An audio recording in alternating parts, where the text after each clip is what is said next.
Xin chào các bạn. Ai cũng biết, để trở thành người lính trong quân đội, chúng ta phải trải qua những bài tập gian khổ. Và thời gian khổ luyện rất vất vả. Tuy nhiên, đã là con người thì ai cũng phải có sai lầm. Những người lính cũng vậy. Dù rất hiếm sai lầm, nhưng khi họ sai lầm thì không thể cứu nổi. Ui giời ơi! Như anh lính Trung Quốc này, đang biểu diễn khí công mình đồng da sách. Không hiểu ai đã đổ lại cây gậy, hay là anh luyện chưa tới nơi, mà anh lên sân khấu anh một trận no đòn.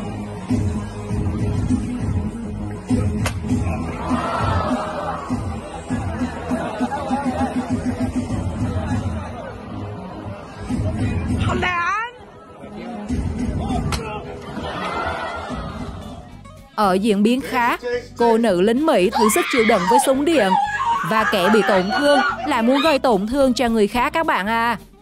Vì quá đau nên cô gái đã bóp đồng đội theo đúng nghĩa đen, khiến đồng đội nam phụ giúp cô kêu la vô phương cứu chữa.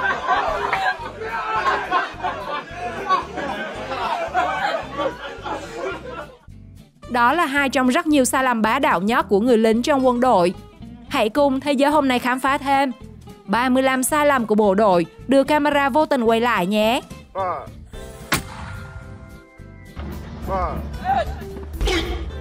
Rồi, tới công chuyện này.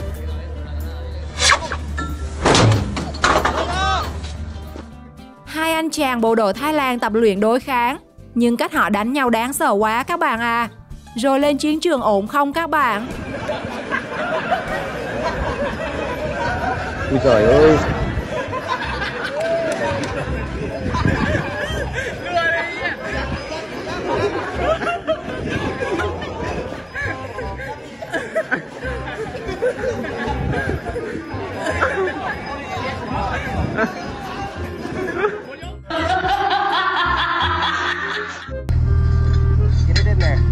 Màn bắn súng cối của hai chiến sĩ làm người xem tin rằng chắc chỉ có may mắn mới cứu nổi mạng hai anh trong tình huống này.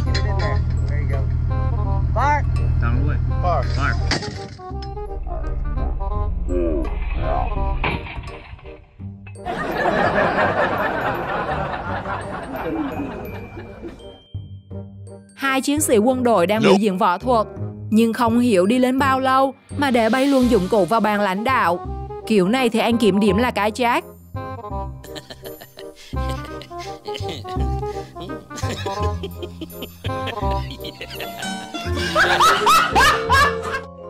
Thực hành bắn súng đa nòng, chàng chiến sĩ mém tí báo hại cả tiểu đoàn đang xuất khỏi trái đất khi thực hiện màn bắn súng với khẩu súng đa nòng.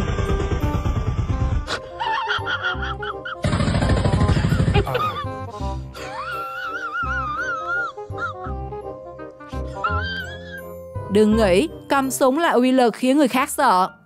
Ai sợ thì không biết, nhưng con lạc đà kiểu tôi không có ngán súng của anh đâu nhé. Touch him. He's about to bite the shit out of you. He really is about to bite the shit out of you. Wait, we here. Hit it.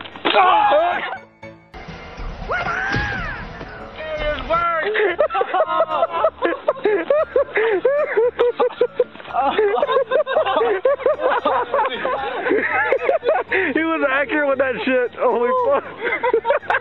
Oh, man. Scared, dude. Just back, turn around. Anh chàng bộ đội Việt Nam định quay TikTok thể hiện khả năng sử dụng côn tam khúc, nhưng mọi người chưa thấy được gì, chỉ thấy đau dầm.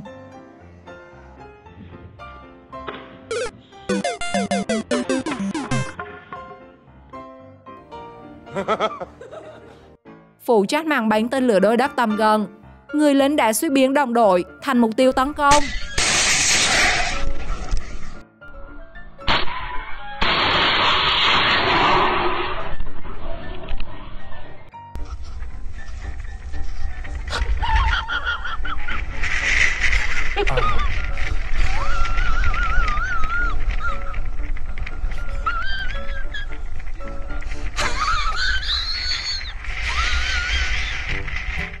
Có lẽ ngày xưa không tham gia nghi thức đội nên giờ đi tập đều, người lính cứ loay hoay mãi mà chẳng đều vào đâu.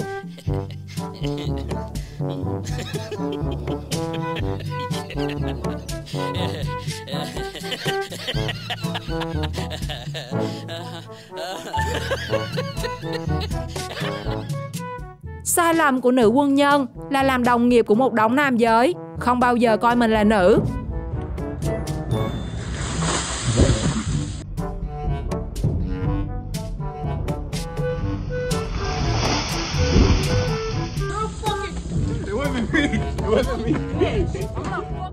Tên lửa S-300 của Nga được mệnh danh là rồng lửa, một trong những hệ thống phòng không uy lực nhất của Nga mà phương Tây luôn dè chừng.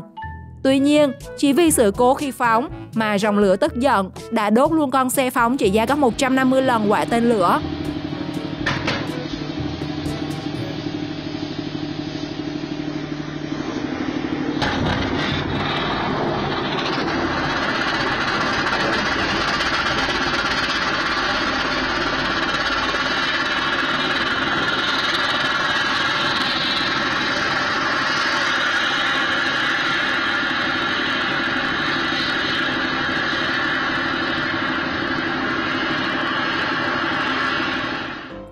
Quân đội bảo vệ hoàng gia dù đã được đào tạo bài bản, kinh nghiệm cũng có thừa, nhưng đã là con người thì ai không mắc sai lầm đúng không nào? Như người lính này, chỉ vì bắn quá trớn đã làm anh ấy mất đà và té ngã.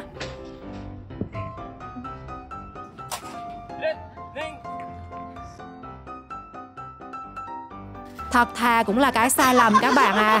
Người lính này thật thà tin bạn mình sẽ thực hiện cứu lộn nhau và đưa tay giúp đỡ. Ai ngờ mình lại bị trôn.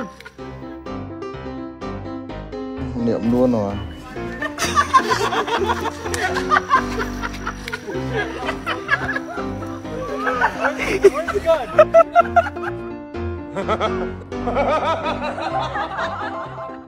Người chỉ huy quân đội Trung Quốc không biết muốn lấy cái gì, nhưng đã khiến người lính hiểu lầm, múc nguyên bát cơm nóng bỏng bỏ vào tay chỉ huy, để rồi lãnh đủ. Theo bạn, sai lầm thuộc về ai? Ui giời ơi. 조금만 보라고 이 새끼야. 도망가.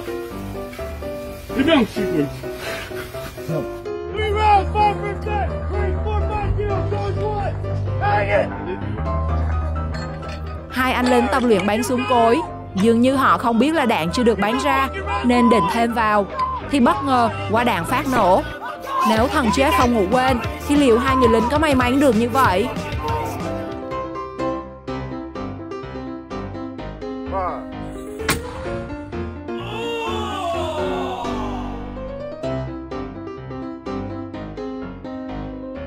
Thực hiện bài tập diễu hành và xếp đội hình, nhưng anh lính đi đầu dường như quên mất bên nào bên trái, bên nào bên phải, làm cho buổi tập trở nên rất gì và này nọ. Cái gì vậy bà nội?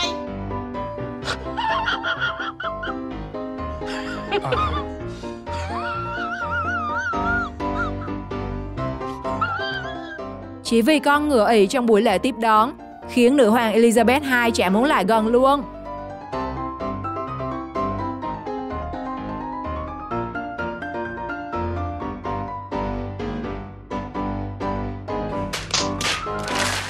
Đang diễu hành, nữ quân nhân vô tình đá văng giày. Tuy nhiên, cô đã nhanh chóng sử dụng tuyệt chiêu, xỏ lại giày rồi đi lại như bình thường.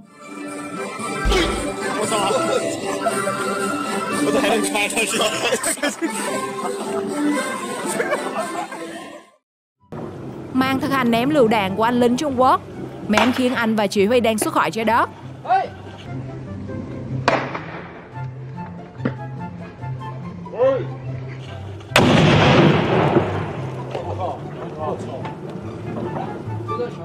Quân đội Mỹ không những được trang bị tận ranh mà còn được đào tạo bài bản. Nhưng tưởng như vậy họ sẽ không mắc sai lầm. Tuy nhiên, cái gì cũng có ngoại lệ. Vừa cất cánh khỏi tàu sân bay, một chiếc tiêm kích của Mỹ làm rơi thùng dầu phụ một cách khó tin.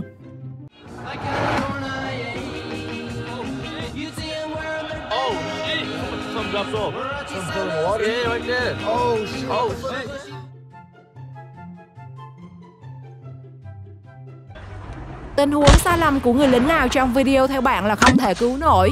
Comment câu trả lời cho mình biết trong phần bình luận. Xin chào và hẹn gặp lại!